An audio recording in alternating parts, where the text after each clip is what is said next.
Bonjour à tous, alors moi c'est Laura, vous me connaissez peut-être sous le pseudo Lodoz Makeup sur les réseaux sociaux. J'ai toujours été une très grande passionnée de cosmétiques et pour la petite histoire, il y a désormais plus de 10 ans, je me suis lancée dans des études de biochimie dans le but de travailler en formulation cosmétique. Seulement après l'obtention de ma licence, je me suis rendu compte que le monde du laboratoire n'était pas fait pour moi. Alors je vous rassure, ça m'empêche pas de profiter de ces formules que je prends toujours autant plaisir à tester pour partager mes retours dans différents contenus. Je suis ravie d'avoir été invitée par Garantia et de vous retrouver sur leur chaîne officielle pour vous parler d'une thématique que je ne connais que trop bien, la déshydratation cutanée. Ça a toujours été un problème récurrent pour moi, j'ai toujours eu la peau réactive. Par exemple, quand j'étais très jeune et que mes parents me faisaient prendre des bains, je ressortais souvent avec des énormes plaques rouges partout sur le corps. J'ai toujours eu la peau sèche et particulièrement quand j'utilise pas des produits adaptés à mon type de peau et également déshydratée. Il faut dire que de nombreux facteurs, qu'ils soient internes ou externes, peuvent jouer sur l'hydratation de votre peau qui est composée à 70% d'eau, rappelons-le. Parmi eux, on peut citer la climatisation, le chauffage, les changements de température, la pollution, le stress, une alimentation déséquilibrée, mais encore des cosmétiques inadaptés. Bref, ça peut être un vrai casse-tête. Attention cependant à ne pas confondre peau sèche et peau déshydratée. Vous pouvez tout à fait avoir une peau grasse et déshydratée. La déshydratation, ça reste avant tout un état passager qui peut toucher tous les types de peau. En effet, une peau sèche n'est pas toujours déshydratée et inversement. S'il y a souvent une confusion à ce niveau-là, c'est parce qu'il faut bien noter que l'altération de la structure cutanée d'une peau sèche se traduit par un effet barrière qui est diminué et ça entraîne en effet, dans la plupart des cas, de la déshydratation. Pour mieux comprendre le phénomène, on va passer à une petite parenthèse scientifique. Comme je l'ai mentionné un peu plus tôt, la peau est composée à 70% d'eau.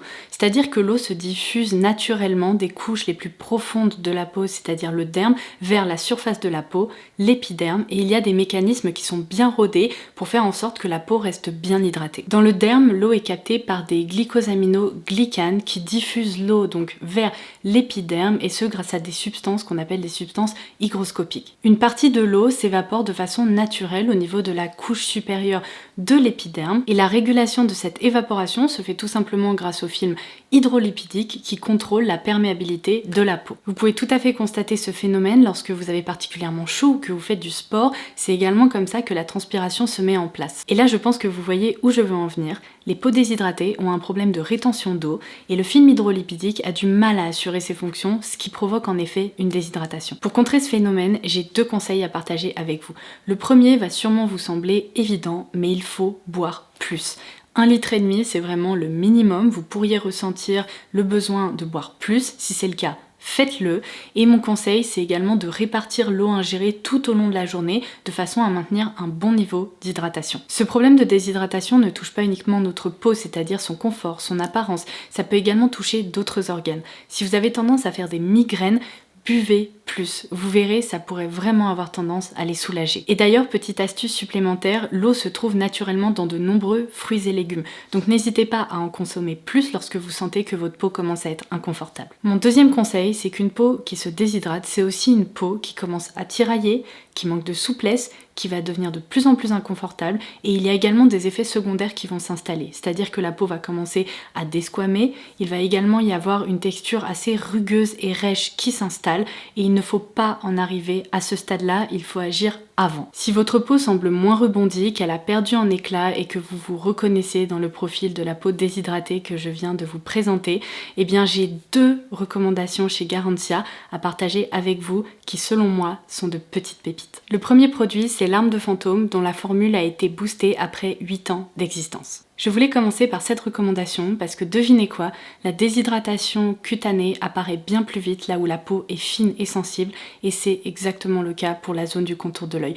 On dit qu'elle est en moyenne 4 fois plus fine que la peau des joues et en plus elle est pauvre en glandes sébacées et donc en sébum. Donc ça provoque des effets secondaires supplémentaires. Dès qu'elle se déshydrate, elle est moins protégée. Elle s'appauvrit en fibres de soutien qui permet de maintenir son élasticité et sa fermeté et en plus une mauvaise vascularisation entraîne l'apparition de cernes et de poches. Ma solution, c'est ce roll-on multi-action pour contour des yeux et paupières qui est vraiment un produit tout en un selon moi. Il possède des propriétés anti-poche, anti-rides, anti-cerne, anti-relâchement et en plus il est hydratant et illuminateur donc que demander de plus? Ce roll-on dépose un voile lacté qui disparaît au premier tapotement de doigt pour atténuer la coloration des cernes et illuminer instantanément le regard tout en nous permettant de profiter de ces actifs. On y retrouve justement un actif breveté par Garantia qui est le Lumineye Boost qui se compose de poudre réflectrice de lumière, de peptides mais également de silicium biodisponible aux propriétés anti-âge. Ce dernier s'accompagne de 6 actifs botaniques dont l'arnica qu'on retrouvait déjà dans la formule originale qui est vraiment réconfortante pour les cernes, mais il y a désormais 3 nouveaux actifs qui viennent s'y ajouter. Une algue rouge riche en taurine qui permet de défatiguer le regard, le Sambucus nigra qui a la propriété de venir capturer les pigments responsables de la coloration des cernes, et le Tephrosia purpurea, non ce n'est pas une formule magique, qui vient également éclaircir les cernes. Bref, utiliser ce roll-on au quotidien, je trouve que c'est un geste simple, rapide et surtout ultra efficace qui vous permet de réhydrater la zone du contour de l'œil mais également de la sublimer. Pour le reste du visage, optez pour la référence Diabolique Glaçon. Il s'agit ici d'un soin multi-action qui répond aux besoins des peaux assoiffées, stressées et fatiguées. Sa texture inédite sous forme de gelée cristalline est riche en eau et est infusée de petits glaçons. En se cassant, il procure un effet tenseur immédiat. C'est donc un soin qui est hydratant, repulpant, qui lutte contre la fatigue et les méfaits de la pollution et il est également riche en prébiotiques. Bref, je trouve vraiment que ces deux références fonctionnent en synergie et à ce stade de la vidéo, vous l'aurez compris, ils conviennent à tous les types de peau, de la plus sensible à la plus grasse, mais ils sont surtout recommandés pour les peaux déshydratées. Et voilà, cette vidéo touche à sa fin, j'espère qu'elle vous aura plu et que vous aurez pu en tirer quelques conseils. N'oubliez pas de vous abonner à la chaîne de Garantia en cliquant ci-dessous. Il s'agit d'une vraie petite mine d'or qui regorge de conseils et ce pour tous les types de peau. Et quant à nous, on se retrouve très vite sur les différents réseaux sociaux pour continuer à échanger à propos des cosmétiques. Bye bye!